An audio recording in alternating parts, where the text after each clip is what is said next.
Something to do. Just like in the old days when they used to gallop horses, and it's called galloping. Just galloping around. They have big buildings built up there too. Got a lot of weight pushing down on that. I mean, it's not all the walls. If you look at that wall, it's flat. No, that wall's got mortar on the outside of it. Looks like that looks like a pour actually. That's a concrete pour. The rest of that.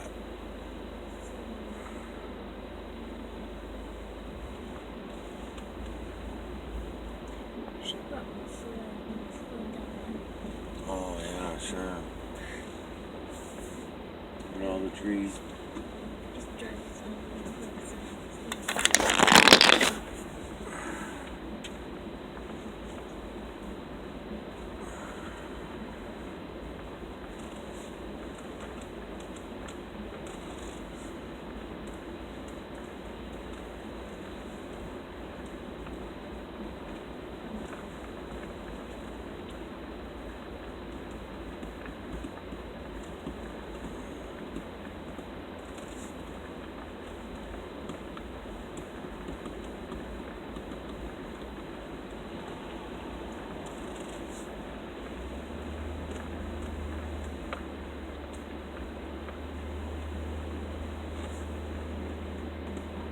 Someone dropped a glove, 2 gloves.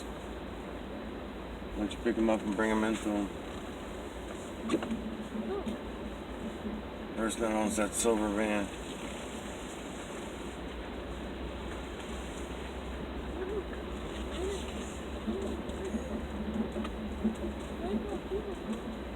Of course it is. It's right there next to their van. I saw Julian's.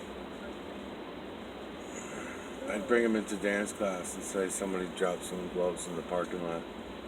Go ahead. Yeah, you. You're the savior.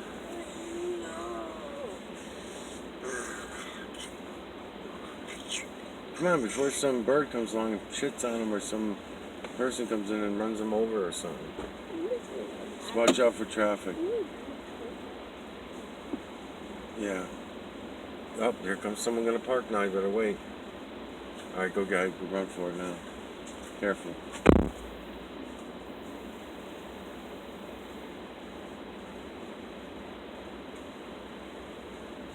So just bring them in, give them the star, and say somebody dropped these on the ground by the van.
Okay, one problem is that you don't even look where you're going when you're coming. You're looking at the ground while you're walking.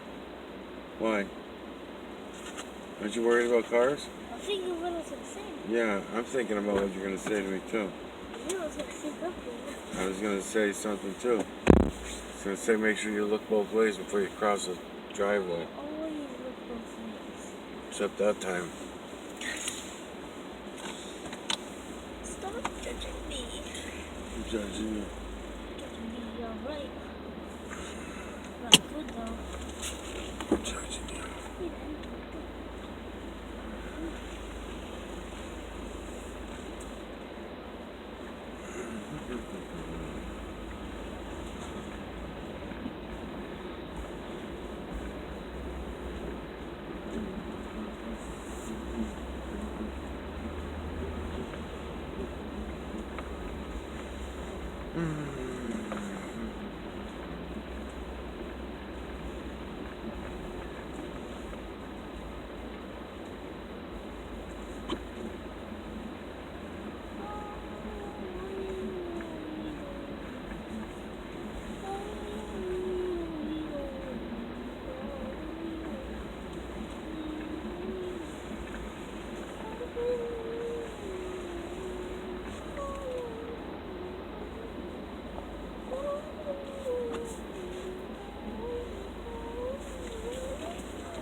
Boy, if I was 20 years old again, I bet you could get air off that jump over there, off that ramp. If I go real fast. Oh, that way? Yeah. Ooh, that. Not towards the building, of course, because then you couldn't stop in time. From the opposite direction, though. Oh, which one? This one over here? No, that other one over there. I'm gonna go Oh, down that there now. other one. Yep. See, too bad you didn't know me when I was in my 20s. Because we would have had a lot of fun. I wasn't so crabby and grouchy back then. And then what I would do is I'd start over here at this building right here. I'd back right up there and I'd fucking nail it. And we'd do, probably by the time we hit this ramp, we'd probably be doing about, I don't know, 50, 60, and just go woof, right down the ramp. Bottom of my car. Probably wouldn't be my car anyway, probably be someone else's car. Probably wouldn't be my car anyway. Oh, I'd just borrow somebody's car, borrow my aunt's car or something. What if you crash it? I always did. That was part of the fun, crashing them up. But if you crashed it, wouldn't you get hurt? They got insurance, don't worry about it. I heard that those cars ain't expensive. Yeah, but so what? So that's if you want to get rid of a car and you want to do it legally, just let your stupid nephew drive it, and then he'll go and bang it all up and total it on you, and the insurance will cover it. Yeah, exactly. It's a win-win situation. And then I get to add those memories to my memory capsule as great memories.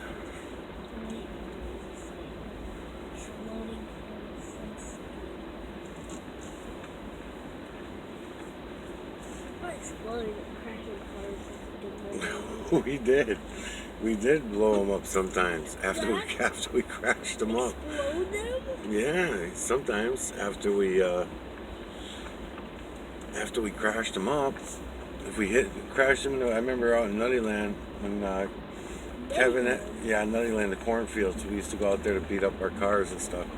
But one time Kevin wrapped one of his Cordovas around the tree. We were going around the racetrack and he couldn't stay on the track, and he took out a tree. So we went back there a few weeks later and shot up the car, and then the cops ended up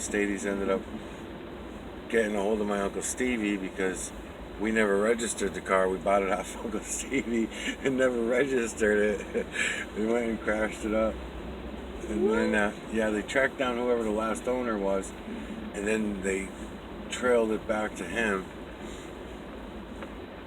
And then he said he sold it to my stupid nephew, and then I said I sold it to my friend Kevin, and then Kevin couldn't be found, and then finally Kevin came up and said he sold it to one of his cousins, and so they kind of lost the trail, and they didn't have any proof of who did what, so.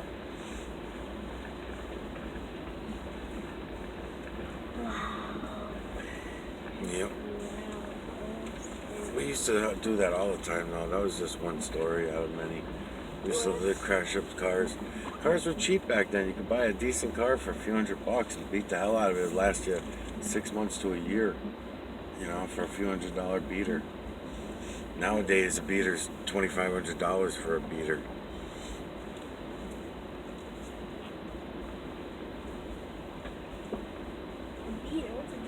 Beater car that you can just beat the hell out of it and you don't care about it.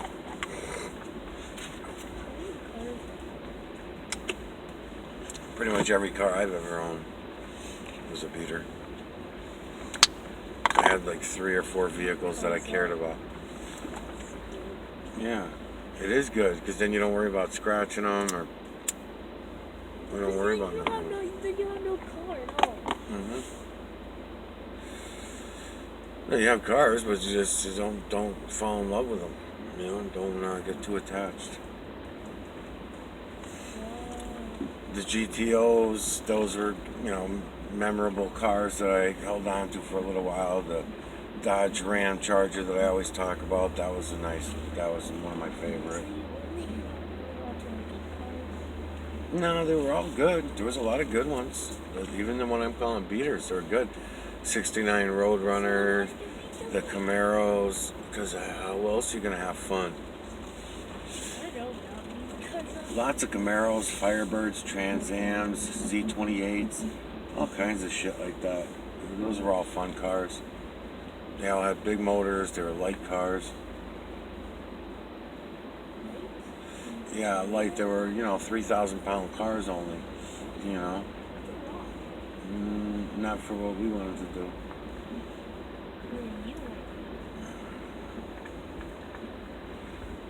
Even a little car like this one, this is a small car, and this is 2,400 pounds or more, somewhere around 2,400 pounds or so.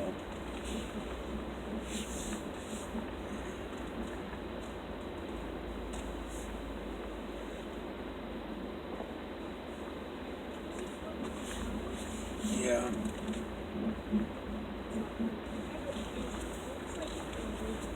I just told you, 2,400 pounds is the weight.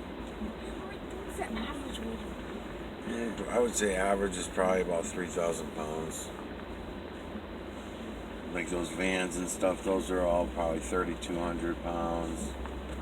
That truck right there, some of those small trucks and the SUVs are all like 2,500 to 3,500 pounds. But they have 4 cylinders in them, a lot of them, like this one.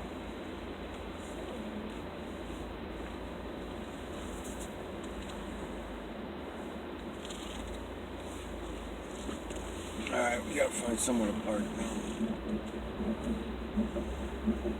Because I think I'm all done driving in circles. Getting dizzy. Very dizzy.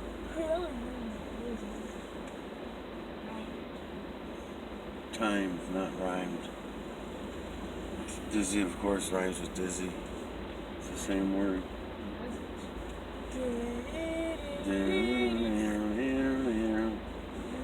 Could be, could be. Don't know.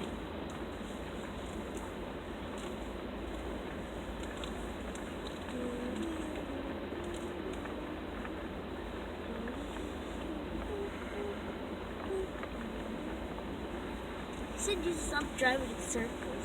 Yeah, this is gonna be my last circle. I wanna just make one more circle up here. And this is gonna be my last one. If you noticed, I'm making different turns every time I come down. Sometimes I go a little further, sometimes I go a little less.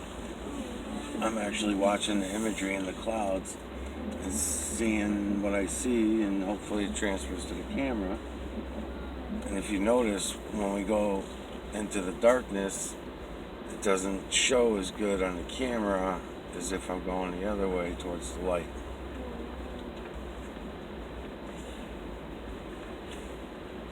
You like that, huh?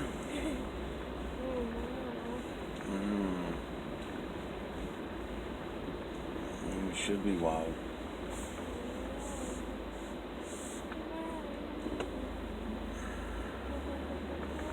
You know what's funny is it sounds like Midnight saying "help me" when she's whining.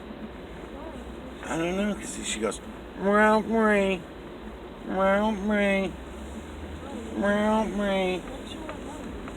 I know, because when she's in heat, so I think that's what she's doing, is she's trying to talk human talk or something. Because I mean, why not just say meow meow? You know, she's not saying meow meow. Meow, she's saying meow meow.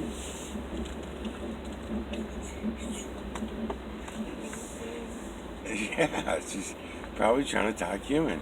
I talk back to her in human language. I don't know. And it's English too. She must be a European cat.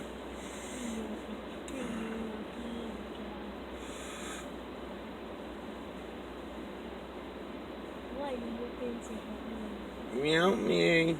No, I don't think I've ever had a cat that tried to talk before, except for Baxter.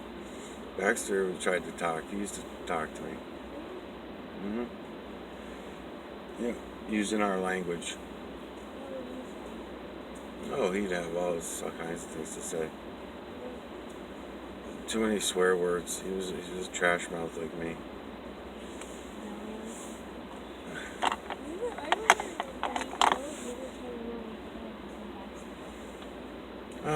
cried when we lost Elsa too. Elsa was a hard one. No, I cry for all kinds of stuff. I was just thinking about that the other day because sometimes when I watch my videos and stuff, I sit there and I'm watching it and I'm like, oh, I can't believe nobody fucking gets this, man. I can't believe I'm on my own about all this. And then you just sit there and you start to cry about it. It's a few minutes, nothing major. I don't bawl my eyes out. It just brings me to tears to think about it. Because it's no one waking up, you know? No one's waking up. And we just keep on going on and on and on with all the lies. And sometimes it really gets to you, you know? You try to play it off like it don't bother you, but eventually it gets to you. You're not going to realize it. You're too young to understand it all, but it's a bigger deal than I make it out to be. Everything a big deal. No, I actually don't make it a big deal. I don't really make it a big deal. I should make it a big deal, but then that's how they lock you up in a mental institution. If you start jumping up and down and saying, listen on, I'm John, yeah. So you just got to nicely say it, and then you have to sit back and watch everybody pass on the facts, the reality, the truth, and they pass on that in favor of bullshit stories. Kids keep saying that a lot of people saying that your Santa is the parents. Oh, they're finally letting you in on that one, huh? No, they keep saying Santa is your parents. Yeah, And then no one kid shit. said, don't tell anybody. Right, because then you won't get no more presents, they'll tell you. That's what I said. Your sister's 13 years old, and she still believes it. And she doesn't really believe it, because I've been telling her since she was 3 years old that there's no fucking Santa. It's a bullshit story. So there's no way she can possibly really, truly, deep down believe it. But yet she knows, because if she tells anybody that she doesn't believe it, and she goes along with what I say, then Mom threatens her that Santa won't bring presents then if you don't believe in him. The Easter Bunny won't do this if you don't believe in Easter Bunny. Jesus won't save you if you don't believe in Jesus. Yeah. Exactly.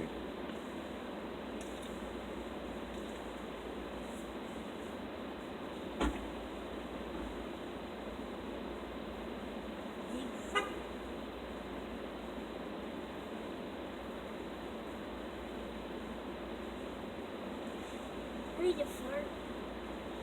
Okay, step outside then. Step outside the car, please. Stop the traffic. Go outside the flirt. What? Yep. So see, there's a whole parking lot up there. Yeah. I know. A lot of weight up there, you know? For that wall to hold back is what I'm saying. There's one behind that wall. This wall there is, not the other wall there's not. The other wall that had no mortar on it, no, there's no wall behind that other wall. Well, we're gonna have to come back with shovels then and find out. It's very interesting to know, seriously, because I mean, look at it's on a hill, and then the hill's coming straight down this way.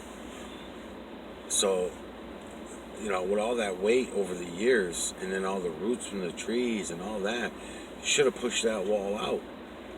You know, stone on top of stone on top of stone with no mortar, and it's in better shape than these mortar walls are. And that was just done in the last couple hundred years. That's no older than a couple hundred years. It's not. There's no way. These factories and these mills and shit have only been around here for a couple hundred years.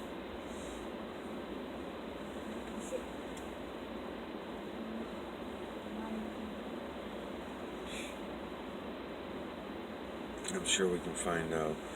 Alright, it's too dark now.